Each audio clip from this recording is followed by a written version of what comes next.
जय श्री कृष्णा। इस वीडियो को अंत तक जरूर देखें। हिंदू धर्म में अपने प्रत्येक ग्रंथ की एक विशेष महत्वता है, लेकिन बात जब गरुड़ पुराण की आती है तो इसकी महत्वता और भी बढ़ जाती है। दरअसल गरुड़ पुराण हिंदू धर्म के प्रसिद्ध ग्रंथों में से एक है। वैष्णव संप्रदाय से संबंधित गरुड़ पुराण सनातन धर्म में मृत्यु के बाद सद्गति प्रदान करने वाला माना जाता है। इसलिए सनातन हिंदू धर्म में मृत्यु के बाद गरुड़ पुराण के सुनने का विधान है। मृत्यु प्रत्येक का अटल सत्य है। जो इस धरती पर आया है उसे एक दिन यहाँ से जाना ही है। गरुड़ पुराण के अनुसार हमारे कर्मों का फल हमारे जीवन में तो मिलता ही है, परंतु मरने के बाद भी हमें हमारे अच्छे बुरे कर्मों का फल जरूर मिलता है, क्योंकि गरुड़ पुराण में स्वर्ग और नरक का वर्णन मिलता है। इस प्रकार कोई भी इंसान अगर ये 17 प्रकार के पाप करता है तो आप समझ लीजिए कि वह मृत्यु के पश्चात सीधा नरक का रास्ता नापने वाला है। तो आइए जानते हैं कि गरुड़ पुराण के अनुसार ये 17 पाप कौन कौन से हैं। नंबर 1 पे है ब्राह्मण या पुजारी को मारना और नशे की हालत में किसी को छोड़कर चले जाना, किसी पवित्र कसमों और वादों को तोड़ना, भ्रूण की हत्या करना या फिर भ्रूण को नष्ट करना गरुड़ पुराण में बहुत बड़ा पाप माना गया है।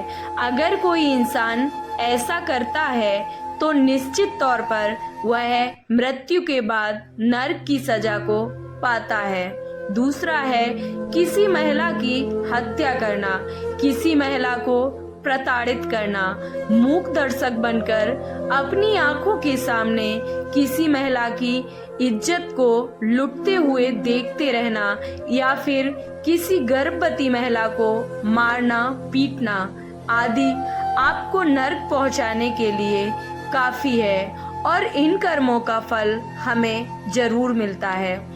और तीसरा है किसी के विश्वास को खो देना और किसी की हत्या करने के लिए हथियार के रूप में जहर का काम करना भी एक गरुड़ पुराण में घोर पाप है और इसका रास्ता भी नरक की ओर हमें ले जाता है।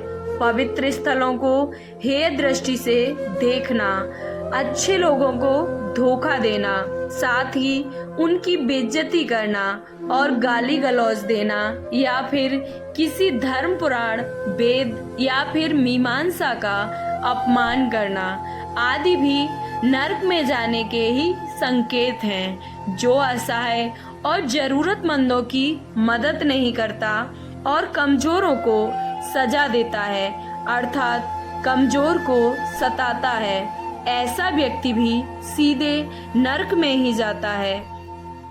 छठा है किसी जरूरतमंद को जानबूझकर भोजन पानी न देना और दरवाजे पर आए मेहमान को बिना भोजन पानी के वापस कर देना भी ये भी एक बहुत बड़ा पाप माना गया है। सातवां है जो किसी की मदद करने के बजाय उससे कुछ छीनता है, जो अपनी भलाई के लिए दूसरों का जीविकोपार्जन को छीन लेता है या फिर किसी धार्मिक फैसले को गलत ठहराता है, ऐसा व्यक्ति भी मृत्यु के बाद सीधा नरक ही भोगता है। 8वां जो व्यक्ति शराब और मांस की बिक्री में शामिल होता है या फिर जो महिला या पुरुष अपने जीवन साथी के अलावा किसी और के साथ रमण करता है, गरुड़ पुराण के अनुसार उसे भी नरक की प्राप्ति होती ही है। और 9वां है अपनी संतुष्टि के लिए जो व्यक्ति जानवरों की हत्या करता है उसे सबसे बड़ा पाप माना जाता है। ऐसा करने वाला व्यक्ति नरक को ही प्राप्त होता है। और 10वां है किसी राजा या विद्वान की पत्नी पर बुरी नजर रखना, फिर किसी जवान लड़की के ज्ञान और इच्छा का अनादर करना और उसे गाली देना। किसी निर्दोष की निंदा करने वाला मनुष्य भी हमेशा नरक ही प्रदान करता है। 11वां है झूठी गवाही देना। किसी निर्दोष को फंसाने के लिए अपनी अच्छाई का प्रदर्शन करना बुराई के हाथों में सत्य को बेचने के समान ही होता है। ऐसा व्यक्ति भी नरक का ही भागीदार होता है। और 12वां है हरे भरे वन, जंगल, फसल और पेड़ पौधों को काटना और प्रकृति के नए जन्म का विनाश करना भी गरुड़ पुराण में पाप की श्रेणी में ही आता है और ऐसा व्यक्ति भी नरकगामी होता है। और 13वां है किसी विधवा स्त्री की पवित्रता नष्ट करना या किसी मर्द से शादी की सीमा को लांघकर संबंध बनाना भी ईश्वर की नजर में घोर पाप होता है। ऐसा करने पर व्यक्ति के पुण्य कर्म नष्ट हो जाते हैं और वह मृत्यु के पश्चात नरक ही भोगता है। और 14वां है पत्नी और बच्चों की जरूरतों को अनदेखा करना, अपने पूर्वजों की उपेक्षा करना व्यक्ति को नरक की ओर ले जाता है। 15वां है जो व्यक्ति भगवान शिव, विष्णु, सूर्य और गणेश, दुर्गा जी का सम्मान नहीं करता और देवताओं की पूजा नहीं करता, वह व्यक्ति सीधा नरक ही भोगता है।